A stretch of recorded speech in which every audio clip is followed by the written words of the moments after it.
Assalamualaikum warahmatullahi wabarakatuh. Selamat sore, perkenalkan kami dari kelompok 2 dengan anggota kelompok saya sendiri Afira yang menjadi moderator. Lalu ada Nardina Humaira, ada Fadil Ananda, dan ada Bang Taufik Rahman. Pada kesempatan kali ini kami akan membahas risiko operasional pada perusahaan Boeing, mitigasi apa yang dilakukan, dan juga respon perusahaan Boeing terhadap risiko yang terjadi. Next.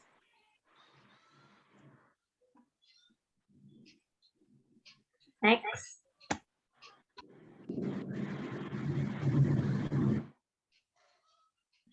Baik, risiko operasional sendiri adalah risiko yang timbul karena tidak berfungsinya sistem internal yang berlaku disebabkan karena kesalahan manusia, kegagalan sistem, ataupun faktor eksternal lainnya.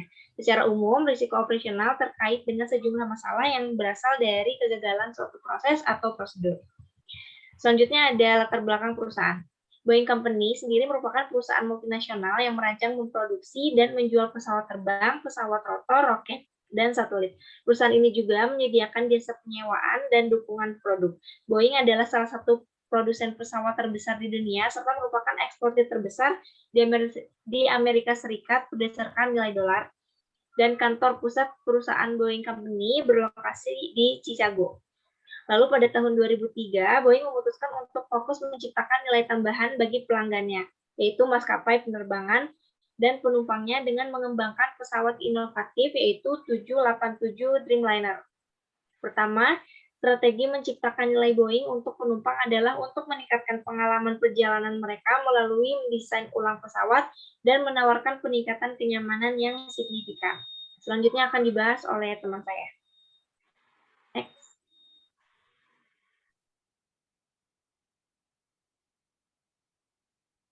Ya, selanjutnya Boeing 787 atau Dreamliner adalah pesawat penumpang sipil berbadan lebar, ukuran sedang yang diproduksi oleh Boeing Commercial Airplanes dan memulai pelayanan pada 2011.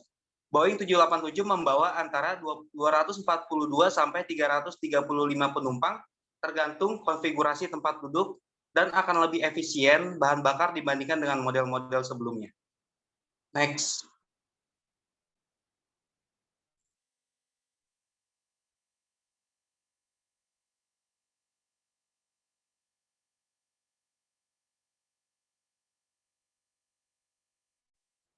Di sini ada beberapa risiko yang dihadapi Boeing. Yang pertama adalah masalah keamanan gabungan badan pesawat. Dreamliner mengandung 50% material plastik yang diperkuat serat karbon, 15% aluminium, dan 12% titanium. Bahan komposit tidak pernah digunakan untuk ini, ukuran seperti ini sebelumnya. Dan banyak keraguan yang membuat pesawat terbang dengan pencampuran bahan yang kurang maksimal. Dan juga serangan kilat adalah masalah keamanan yang sangat serius, karena bahan komposit akan mudah tersambar oleh petir hingga mengalir ke badan pesawat. Masalah yang kedua, masalah penukaran mesin. Salah satu kelebihan yang paling menonjol dari pesawat Boeing 787 adalah untuk memungkinkan maskapai penerbangan menggunakan dua jenis mesin yang berbeda secara bergantian. Ternyata ada masalah kesulitan teknis dan sebagian ketidaksesuaian akan butuh waktu 15 hari untuk mengganti satu model ke model lain. Bukan dalam waktu 24 jam seperti yang diinginkan maskapai. Yang ketiga, masalah keamanan jaringan komputer. Saat ini, konfigurasi elektronik pada Dreamliner menempatkan fasilitas hiburan penumpang dengan sistem jaringan sistem komputer pada kontrol penerbangan, dan ini sangat mudah untuk dijebol oleh serangan teror. Selanjutnya akan dijelaskan oleh teman saya.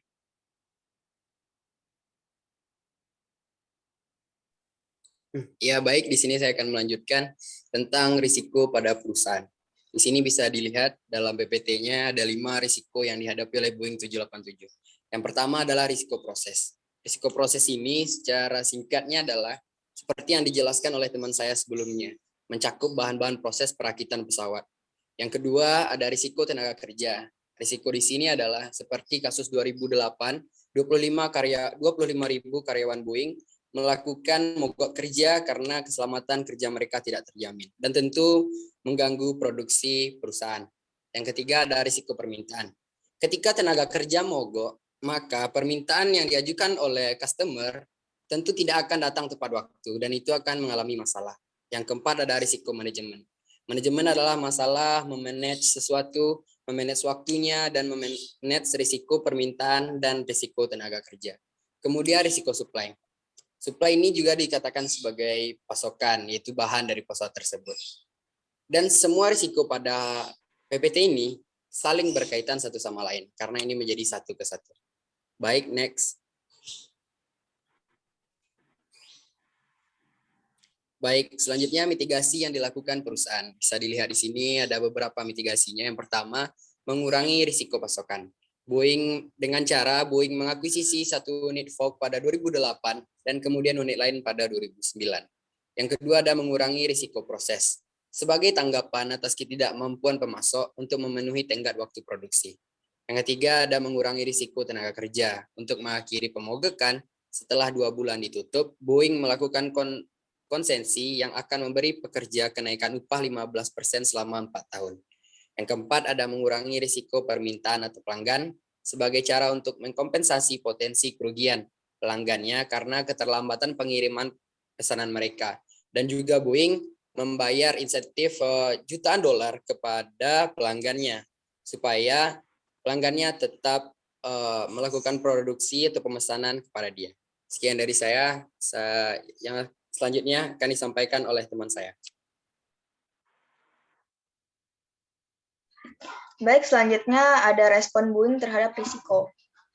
Dari beberapa risiko operasional Boeing seperti risiko pada perakitan pesawat, pasokan bahan pesawat, risiko tenaga kerja, permintaan dan manajemen pesawat, tentu respon Boeing adalah sangat ingin meminimalisir risiko, supaya risiko di atas dapat diatasi dan tidak menjadi suatu masalah yang besar.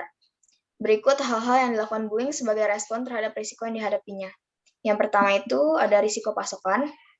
Respon Boeing adalah dengan menggunakan EcoStar, sistem perencanaan berbasis web, untuk mengkoordinasi kegiatan pengembangan pemasok supaya lebih jelas dan akurat dan dapat setidaknya mengatasi risiko tersebut. Yang kedua ada risiko perakitan. Di sini Boeing sangat merespon dengan melakukan itu dengan para teknisi ahlinya, dengan mengembangkan berbagai program supaya bisa mengurangi risiko tersebut. Yang ketiga, ada risiko permintaan, tenaga kerja, dan manajemen. Risiko ini saling terkait satu sama lainnya. Seperti bulan September 2008, 25.000 karyawan Boeing mogok kerja karena takut dengan keselamatan kerja mereka dan dampaknya ke permintaan produk, yaitu mengakibatkan jadwal pengiriman pesawat juga terlambat dan manajemen dari Boeing sendiri menjadi kacau. Lalu respon Boeing adalah dengan membayar denda kepada pelanggan sampai jutaan dolar supaya menyertakan insentif di antara semua mitra. Yang terakhir ada risiko proses. Sebagai respon atas ketidakmampuan dari pemasok untuk memenuhi tenggat waktu produksi, kemudian Boeing memutuskan bahwa mereka harus mengirim personel kunci ke lokasi seluruh dunia untuk mengisi kekosongan manajemen pemasok dan menangani masalah produksi tersebut secara langsung. Ini terbukti menjadi upaya yang mahal karena personel ditarik dari tanggung jawab di tempat Boeing untuk mengatasi masalah pasokan dan manufaktur di lokasi mitra outsourcing mereka. Next ada kesimpulan. Program Dreamliner Boeing melibatkan perubahan dramatis dan dalam strategi rantai pasokan dari metode tradisional yang digunakan dalam industri kedirgantaraan. Selain itu, Boeing membuat tentang teknik manufaktur baru dan keajaiban teknologinya. Masalah berkelanjutan Boeing dengan memenuhi tenggat waktu pengiriman adalah akibat langsung dari keputusan untuk membuat perubahan drastis dalam desain, proses pengembangan, dan rantai pasokan yang terkait dengan program Dreamliner secara bersamaan tanpa memiliki tim manajemen yang tepat. Meskipun mungkin mustahil untuk mengidentifikasi semua potensi risiko dan membuat rencana darurat untuk semua kemungkinan sebelum proyek dimulai, Boeing dapat melakukan banyak hal secara berbeda. Adalah instruktif bagi manajer di industri manapun untuk melihat masalah yang dihadapi Boeing dan menganalisis bagaimana masalah ini ditangani sehingga mereka dapat belajar dari kesalahan yang dibuat sebelum terlibat dalam restrukturisasi rantai pasokan serupa. Terima kasih. Baik, sekian dari kelompok kami. Mohon maaf bila ada kesalahan. Wassalamualaikum warahmatullahi wabarakatuh.